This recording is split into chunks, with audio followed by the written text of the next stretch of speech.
This episode is brought to you by the Public Domain Shop, a clothing brand inspired by classical literature and film. Use the code WOLF to get 10% off your next sweatshirt purchase.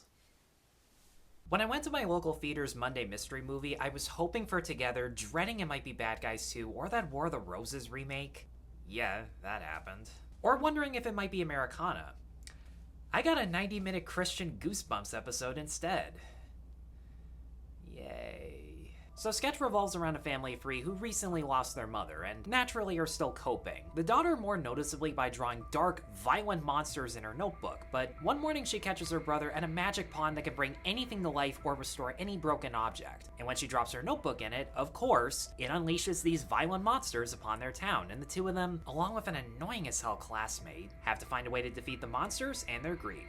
I had the chance to check this out at TIFF last year. I really liked the concept, but seeing Tony Hale in the cast made me skip it altogether. I don't get what people find funny about him. But when Angel Studios, of all people, acquired it for theatrical release, it sparked my curiosity enough to reconsider. And don't get me wrong, I am an atheist.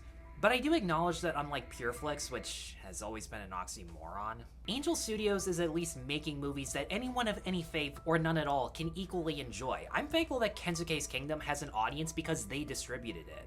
Could have done a theatrical run in my opinion, but they gave it a crowd regardless. And the nicest thing I can say about Sketch is that it has a really cool concept. Director Seth Worley describes it as Jurassic Park meets Inside Out, and there are definitely times where you can see the creative vision.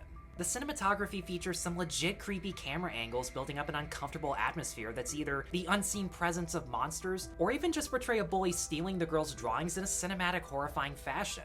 It does piss me off that a lot of the creepy buildups end in really cheap fake-outs.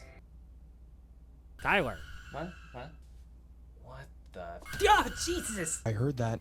Not to mention, while the musical score is good, it's really overutilized. But when a real jump scare happens or a monster reveals itself, while they are scarier in the Notebook than they are as real-life creatures, they do look like something a creative kid would draw. The special effects are actually better than a lot of Hollywood blockbusters these days with an even smaller budget. And the few times these kids fight the monsters head on, it's fun in a cheesy, guilty pleasure way, especially one fight that's basically arachnophobia with squirt guns and a random Psycho reference for the adults. And the climax where the daughter has these really cool tentacles as she battles her darkest creation.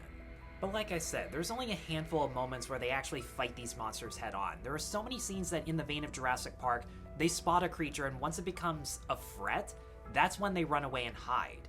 And I keep using quotations around violent and threat to describe the monsters for one specific reason. What I said about this being a 90-minute Goosebumps episode, that's this movie's greatest strength and weakness. There are family horror movies like Coraline, Paranorman, Return to Oz, and Over the Garden Wall, where not only can the imagery scare kids and adults alike, characters can be and are killed. The stakes were high. Hell, Garden Wall has so much Christian symbolism, you can actually consider it faith-based family horror and not lose any audience members in the process. Goosebumps, Are You Afraid of the Dark, and Sketch, where the visuals and especially the dialogue are watered down to be more age-appropriate, that is kids' horror. I really fucking hate having to point out the difference between family content and kids' content because it's not that hard to figure out.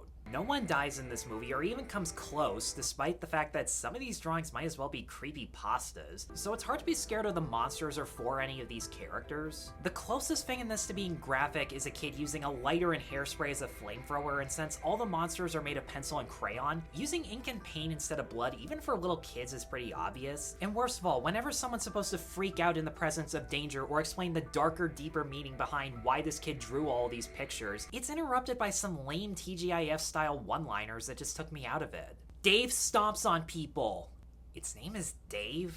If I liked the characters enough to overlook that, it'd be one thing, and to the script's credit, every major family member does have a motivation and scenes where you can feel the pain they're going through. As much as I find Tony Hale annoying and overrated, the two times in this he has to have heart-to-hearts with his kids, his acting is genuine. He admits he's not handling the pain as well as he should, acknowledges it's affecting his children, while also pointing out they could be handling the situation differently themselves. I like the fact that even though he reluctantly supports the darker drawings of his daughter because he's his father, he has to, he still encourages her to make happier drawings, balance stuff out. That was a great moment. And when he points out to his son he focuses on one child more than the other, I'm not gonna lie, that actually hit me pretty hard. I'm the oldest in my family, and there have been plenty of times where I felt the same way, and wish to God someone had told me that. I mean, I have, but still. And out of all the kids in this, the brother is more consistent in terms of giving a dramatic performance where at first, it seems like he's handling the situation a little too well, where he seems unfazed by his mother's death, and it honestly didn't hit me until halfway through. That's been an act. He's been trying to act normal in order to please the rest of his family, and there's a subplot where he has one thing in particular that he wants to restore that was incredibly dark and fucked up. But in case you didn't already pick up on that, as soon as it's mentioned, you have the annoying sidekick in the movie go, "Wow, man, that's dark." Great timing, kid. Yeah, I know this is a problem more with pop culture itself, let alone movies in general, but I really fucking hate the modern sense of humor these days, especially in this movie where it seems to rely a lot on people repeating the exact same shit over and over again. Did you just pause? No. That looked like a pause. I didn't pause. Okay, now you're pausing.